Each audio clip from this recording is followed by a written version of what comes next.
Eu sou de uma terra que, como tem Zé, tem shot e chachado, quadrilha e baião, pandeiro de jazz na palma da mão, cachaça, tempero, swing e mulher.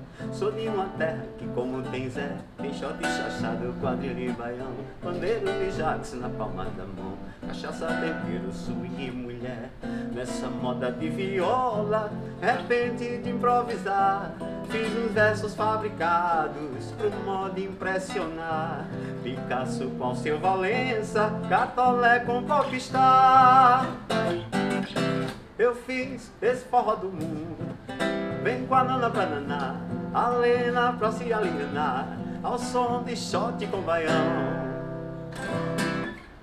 Olá, sou Liz Albuquerque, cantor, compositor, instrumentista, músico, andarilho, criador e criativo, pensador e aprendiz dessa carreira artística, cada vez mais aprendiz do que criativo. E sou aqui de João Pessoa, talvez tenha nascido aqui por um acaso, porque meus ancestrais são aqui do Brejo. Meu pai, apesar de ser do norte, mas chegou aqui muito cedo e casou com a minha avó, que é aqui de Guarabira, com a minha mãe, aliás, aqui de Guarabira. E por uma frição do destino, eu vim para João Pessoa naquela semana em que minha mãe estava grávida e acabei nascendo aqui. Me criei, evidentemente, aqui por muito tempo, apesar de ter morado fora. Passei 12 anos fora da Paraíba, em determinado momento da vida, mas vi que aqui a terra pátria, a terra mãe, é sempre aquela terra que dá a sustentação através da raiz, né? Porque a raiz, quando ela se desprende, que vai longe, ela tenta buscar água onde na sua origem ela vai fundo, e então a volta para a origem me fez inclusive fazer com que eu me olhasse um pouco mais para os ritmos nordestinos, né? Porque a gente, mesmo estando morando fora, a gente acaba sentindo o ritmo nordestino de uma forma até meio preconceituosa, né? Foi no sul do país, onde eu vivi, e lá o preconceito era muito grande na época. Hoje as coisas estão muito mais abertas, o forró, os estilos do forró, os estilos do baião, os estilos do shot, eles têm se penetrado muito na música brasileira de forma muito profissional, até porque surgiram nessas últimas 2 décadas, eu diria, depois de Luiz Gonzaga, evidentemente, os grandes compositores, autores aqui da Paraíba, autores pernambucanos e Alagoas, do Ceará, e isso fez com que o forró tomasse tivesse uma credencial brasileira, né, de norte a sul do país, e hoje ele é considerado e consagrado, mesmo sendo um ritmo folclórico, um ritmo onde o folclore impera, porque ele é justamente a junção das nuances e tendências do povo de cada região, e ele vem se aperfeiçoando cada vez mais dentro do cenário. Então é isso, essa música que eu acabei de cantar, ela justamente fala, ela faz uma homenagem aos forrozeiros da Paraíba, em especial a um compositor lá de Catolé de Rocha, o Chico César, e o Alceu Valença, que é pernambucano. A ideia foi justamente unir entre o Chico e o Alceu essa diferença tanto de idade e de tempo, né, que eles são atemporais ao próprio tempo, e caracteristicamente enraizados no seu cotidiano da sua musicalidade. A entrada da música ela foi muito infantil, ainda infante, né? Porque meu avô era maestro. O meu avô materno, ele tinha uma banda em Guarabira, uma banda de baile, uma orquestra. Naquele tempo as bandas eram orquestras de baile, né? E eu muito pequenininho observava aquilo ainda, cheguei a acompanhar em alguns momentos. E com a morte do meu avô, a minha mãe, que também era musicista, gostava de música, ela tocava um pouco de violão. Mas aí ela era muito engraçado que ela tinha um professor de violão, e cada vez que o professor ia, eu ficava ali de olho naquela aula dela e pegava o violão dela e já partia para fazer alguma coisa com 9 anos, com 8 anos de idade, né? É tanto que o professor dela acabou sendo um pouco de meu professor na época, em Guarabira ainda, e ela deixou de fazer música, né, com a morte do meu avô. Só eu fiquei com aquele sonho ainda, muito infantil ainda, até que quando vim morar em João Pessoa, já me despertei rapidamente para isso, porque no colégio onde eu estudava já havia... É muito engraçado que tem aqui o colégio Sesc Centenário, né, o conjunto Pedro Bundim ali, e na inauguração do Sesc Centenário deveria ter uns 13 para 14 anos, esse colégio ia ser inaugurado, e alguém da nossa família trabalhava na situação, eu não lembro o que foi, e tinha um rapaz chamado Mário, que hoje é professor de música, hoje é advogado, mas ele tem uma escolinha de música ali em Tambaú, em Manaíra, e Mário disse, olha, chamaram a gente para cantar lá. A gente cantava em casa, eu e ele tinha aquela voz de seresteiro, bem novinho, a gente com 13 anos. E então nós fomos, foi a minha primeira aparição em palco, assim, então isso me fez despertar, né? Poxa, aquele sonho acendeu a luz E eu disse, é por esse o caminho, né? Aqui o caminho é esse, Mário canta muito bem, eu já estou tocando, já estava tirando umas notas, já estava acompanhando o Mário naquela época. E a partir dali eu comecei a estudar mesmo. Tive um professor de violão, né, seu Valdir, que foi muito tempo professor nosso aqui em Miramar, que com aquelas aulas básicas, né, dos acordes. E depois vieram as cifras, né, e aí, modéstia à parte, eu aprendi sozinho as cifras. Quando vieram os livros das cifras, eu tinha uma facilidade muito grande em transpor, em olhar aquela cifra e já fazer. Isso me facilitou muito. Tanto que outro dia eu dei uma entrevista sobre essas pessoas que aprendem alguma coisa sem ter estudado. E foi isso que aconteceu comigo em relação às cifras. A música também eu diria que foi uma coisa assim autodidata, porque os professores que eu tive foram muito básicos. Nada do que eu evoluí, né, até para o canto, eu também fui estudar canto, para o violão, e inclusive para as relações públicas. Então tudo isso fez com que eu me tornasse um pouco autodidata, porque investi muito no meu próprio pensamento, na minha própria ideia. Eu comprava livros, revistas, para poder aprender. E hoje com a internet fica muito mais fácil, né? Depois que o Google tomou conta do Aurélio, as coisas ficaram muito mais fáceis, né? A gente sabendo discernir um pouco daquilo ali. E o violão foi a coisa muito, assim, eu senti-me mais fácil com o violão, porque o meu avô, ele tinha deixado para mim de herança um saxofone e uma flauta transversa. Aquilo me encaminhava para um estudo mais aprofundado, né? Eu pensava, nossa, eu vou ter que estudar, porque eu tentava tocar e não conseguia. Com o violão eu já tirava umas notas sozinho, eu buscava sozinho, eu catucava e encontrava ali. Mas com o saxofone eu acho que só parabéns para você. E a flauta nem isso, porque era um instrumento muito mais complexo, né, na minha visão. E é tanto que esse saxofone, ele ficou com a Igreja do Rosário. Depois de muito tempo a gente foi tocar na igreja, a banda da igreja acabou sendo tombada, o saxofone hoje pertence à igreja. E a flauta, eu não sei por onde ela anda, eu emprestei uma amiga para fazer aula de flauta na época e ela deve estar estudando até hoje. E o violão fez com que eu ingressasse justamente por isso, que eu senti dificuldade nesses instrumentos. E minha mãe me deu logo um violão de presente, né? Aqui em João Pessoa a gente já tem essa autonomia de poder de frequentar mesmo estudando em colégio público, né? O colégio público também oferecia uma determinada facilidade para que a gente pudesse ter acesso muito pouco à arte, né? Então foi isso, eu acho que o violão entrou um pouco assim. E depois eu fui gostando, lógico, que é um instrumento maravilhoso, um instrumento que tem uma sonoridade perfeita. Primeiro a ideia do sonho, né? Botar em prática aquele sonho de ser artista, né? Quando você é jovem, que você toca ou canta, é compositor, né? Porque antes veio 1 ou 2 festivais de música, né? Você diz, nossa, festival, aquilo estimulava a criatividade, né? O ponto criativo ficava aguçado. Então a ideia de ir para o Sul, eu tinha uma banda aqui, minha primeira banda, era chamada Os Vogais, éramos 5 pessoas, lógico. Na verdade éramos 4 e o quinto era sempre um convidado, né? E essa banda a gente acabou se desfazendo e um deles foi para São Paulo. Ele disse, vamos para São Paulo, minha mãe está lá, não sei o quê. Mas aí meu vislumbre era o Rio de Janeiro. E eu acabei indo para o Rio e nunca trabalhei com música no Rio. Eu passei 8 anos morando no Rio e surgiu a oportunidade de trabalhar com teatro. Então eu fui ator durante 8 anos no Rio, trabalhando com peças infantis, cheguei a fazer algumas peças profissionais. Como Eles Não Usam Black Tie, né, do João Francisco Guarnieri, na época foi um sucesso danado, a gente viajou.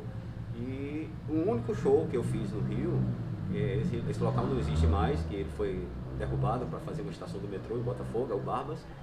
Aquilo me decepcionou um pouco, porque eu queria ser cantor, eu gostei muito da música, né? Mas a oportunidade de ser ator foi para sobreviver também. Eu precisava sobreviver no Rio e aquela oportunidade veio muito a calhar, porque era uma companhia que trabalhava com escolas e toda semana a gente tinha um trabalho com a criançada para fazer. Até que eu encontrei os paraibanos todos, né, na época, isso na início da década de 80, né, nos anos 80, os paraibanos todos ainda naquela luta por lá, Tadeu Matias, Vital Farias, alguns já com nome, né, como Elba, Zé Ramalho, Vital já tinha participado do festival, já estava bem avançado a nível nacional, né, com a exposição do trabalho.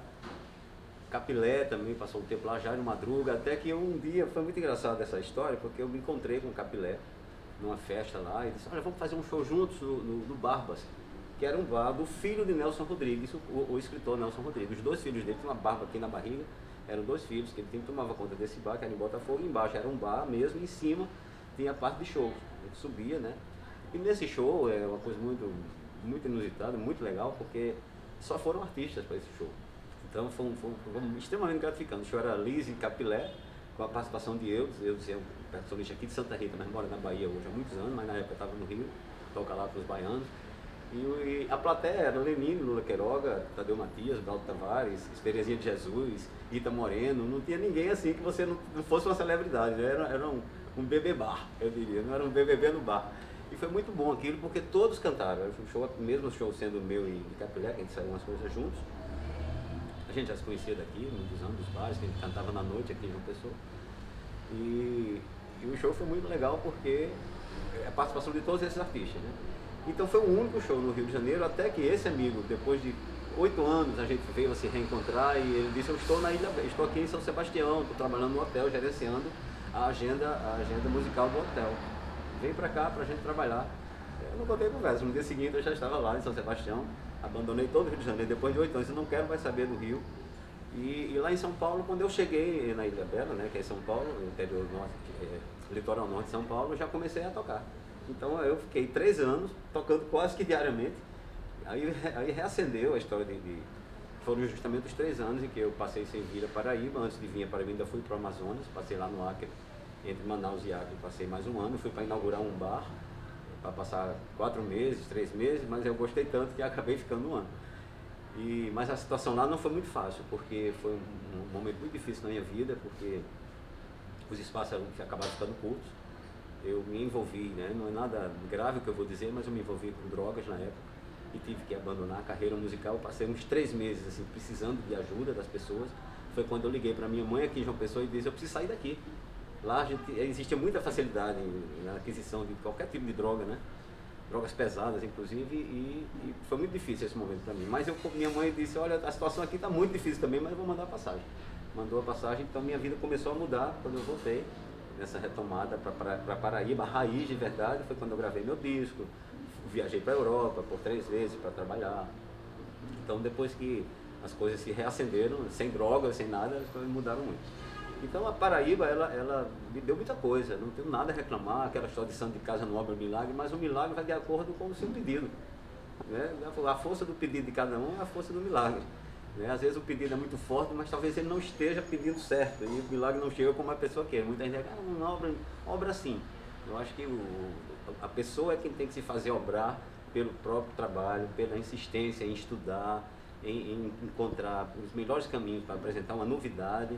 Então é isso que o paraibano faz isso numa boa, né? Os forrozeiros fazem isso numa boa, os compositores de forma geral. A gente tem um celeiro aqui que eu começo a ver que quando eu era menor, quando eu tinha 20 e poucos anos, que a gente dizia, nossa, Paraíba é cheia de artistas, Luiz Albuquerque, Dinda Fialho, Fuba, Bravo Tavares, não sei o quê. Aí você chega nessa nova geração, você tem que ter muito dedo para contar a galera.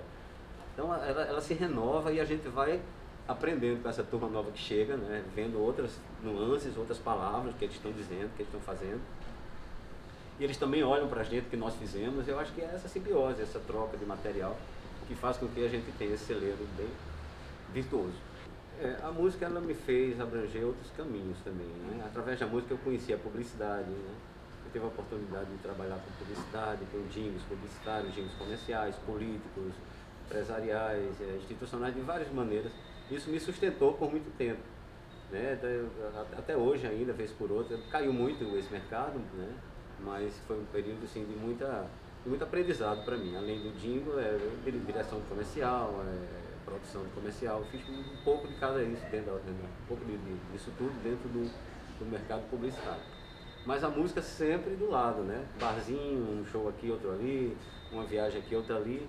A Europa por 2 vezes, foi muito interessante ir para Portugal, Espanha, porque lá, na época, hoje talvez o mercado também esteja bem pressionado, mas na época o mercado era muito carente da música brasileira, a qual eles gostam muito, né? Eles admiram demais o sotaque brasileiro, não só o português, como o espanhol também. E aconteceu um caso muito engraçado, quando eu fui para a Europa, eu estava com um violão simples, inclusive com um captador quebrado, mas era o único que eu tinha. E um amigo meu estava me querendo vender um puta violão, porque eu tinha um sonho de ter um, até hoje tenho, mas eu já tenho um bonzinho. E esse violão é um Godin, é um violão canadense que está no top, né, na crista da onda. Esse amigo meu chegou do Rio e me queria, leva para Portugal, eu comprei que eu vendo barato. Realmente ele estava me vendendo muito barato. Eu tinha o dinheiro para comprar, mas era o dinheiro que eu ia chegar lá em Portugal, eu ia chegar para poder iniciar um trabalho, né? Não podia chegar de mãos vazias, só com um violão bom.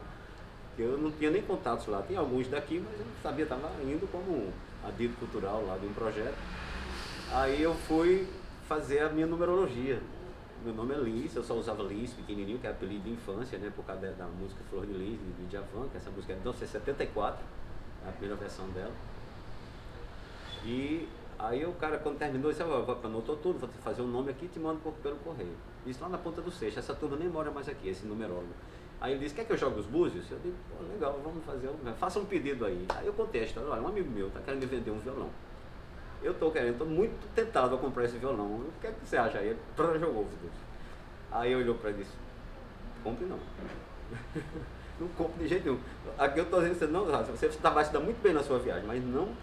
Eu disse, cara, mas repare, eu vou para lá, eu preciso de um violão para trabalhar. Quanto melhor for o violão, mais eu vou trabalhar. Ele fez, mas eu estou dizendo, eu estou vendo aqui. Aí eu não comprei o violão.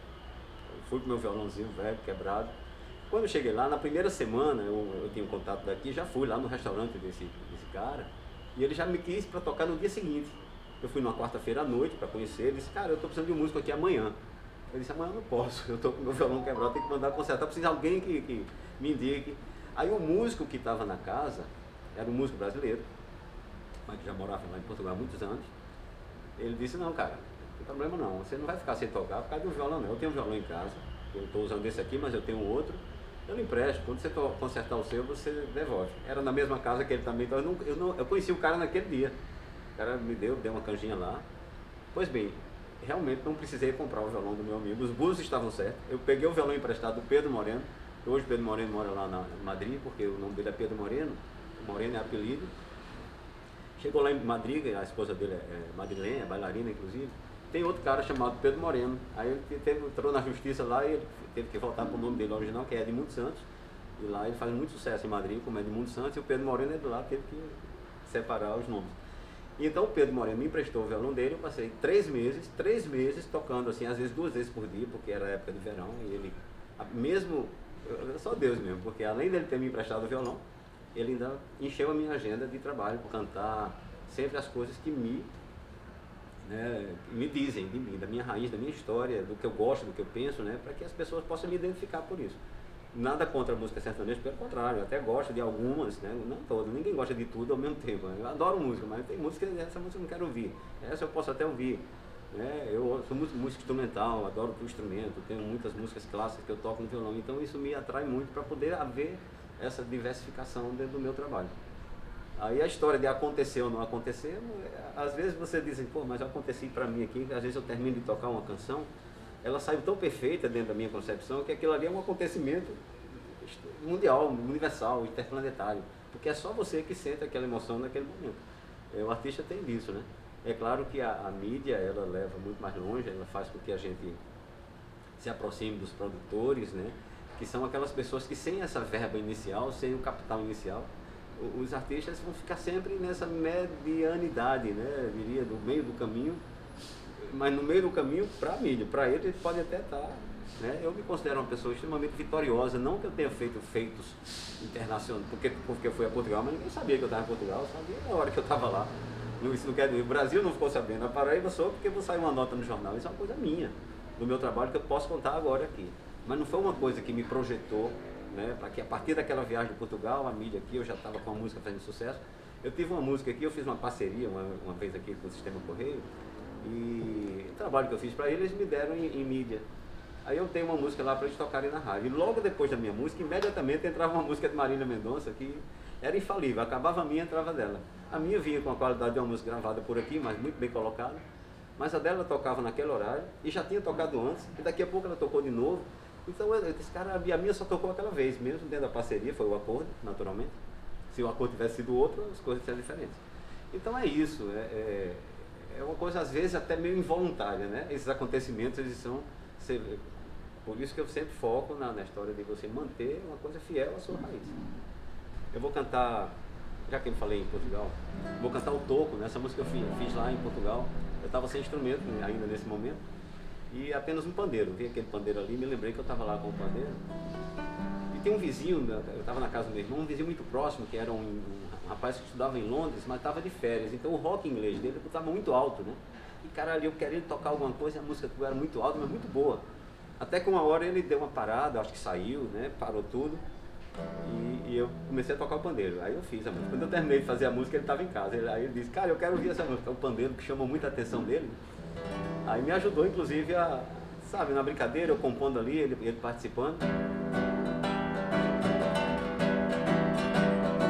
Eu vi o toco pegando fogo.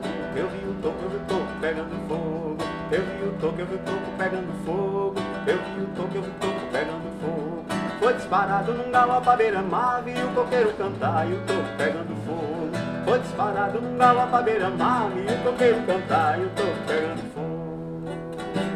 Fica comigo, morena, chega pra cá, morena, fica comigo, morena, a gente leva do jeito que a vida dá. Eu quero fogo, quero brasa e teu amor no carnaval. A gente leva do jeito que a vida dá. Eu quero fogo, quero brasa e teu amor no carnaval. Eu quero fogo, quero brasa e teu amor no carnaval. Em Cabo Branco, Manaíro, Ipanema, Ralo, Coco, Narupema, tem marimbondo, caboclo, reza o santo do pau oco, faz figa, Virgem Maria, que o povo tá na miséria tomando sopa de osso. Tá na miséria tomando sopa de osso. Em Cabedelo, Juazeiro, Mata Limpa, Cabroeira, Língua Boa, salto solto é uma lagoa, salto solto é uma vontade e a barriga tá vazia. O prato é filosofia, só vejo necessidade. Filosofia, só vejo necessidade. Peixe com paio, tá tudo defumado, viado no mato, galinha pedrez. Peixe no pasto que o bicheiro não caça, coco embolada, arrebentada de vez. Peixe com paio, tá tudo defumado, galinha no mato, galinha pedrez. Peixe do pasto que o bicheiro não caça, o coco embolada, arrebenta de vez. O coco embolada, arrebenta de vez. O coco embolada, arrebenta de vez. Eu vi o toco pegando fogo. Eu vi o toco pegando fogo. Eu vi o toco pegando fogo. Eu vi o toco pegando fogo. Eu sou muito modesto para dizer isso. Eu tenho ideia assim porque a obra não é tão, né? Eu só gravei oficialmente, eu só tenho um disco gravado. Um disco muito bem arranjado, com o Sérgio Galo, com o Teinho, o maestro Tardegundes, que já está lá em cima. E esse disco é onde tem essa música, inclusive. Muito teatro, fizemos um musical apresentando para os turistas durante 10 anos, ininterruptamente, todas as quintas-feiras aqui em João Pessoa, né?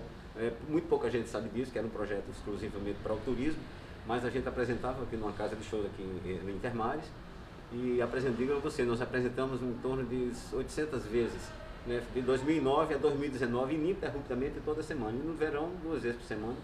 Era um projeto que envolvia 22 pessoas, um trio de forró, eu, Jurandir, o filho dele que é músico, ator, Pescocinho, músico, Márcio Tadeu, humorista, além de um grupo folclórico que fazia todas as danças da Paraíba. Então esse trabalho, que paralelo a ser apenas músico, né, eu tenho feito cotidianamente dentro da minha carreira, e isso faz com que o sustento, né, financeiro também seja propício, né, para que a gente possa, nesse momento atual, a gente está vivendo um barco muito parecido, essa Arca de Noé, onde está todo mundo junto, né, esperando passar a tempestade para que a gente possa retomar as atividades, né, jurando, rezando de pé junto, para que, prometendo não tirar máscara, fazendo de tudo para que a gente realmente tenha esse momento de sossego e de esperança. Eu acho que vai dar certo. Esse sono, sozinho, a espreguiçar-se sobre a areia, sonho com perfil longínquo de sereia, na suave sensação desse abandono, um misto entre que sou mesmo dono, enquanto a brisa em mim passeia, sinto de percorrer veia por veia todo meu organismo de carbono, odorra, um misto de preguiça e sono, alvinha, a espreguiçar-se sobre a areia, sonho com um perfil longínquo de sereia, na suave sensação desse abandono, e penso em que sou mesmo dono, enquanto a brisa em mim passeia, sinto-te a percorrer veia por veia todo meu organismo de carbono.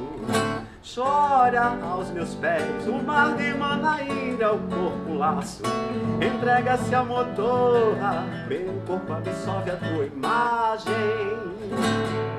Espera a solidão retorna. Eu muito doido busco em vão ainda teu corpo em flor por essa areia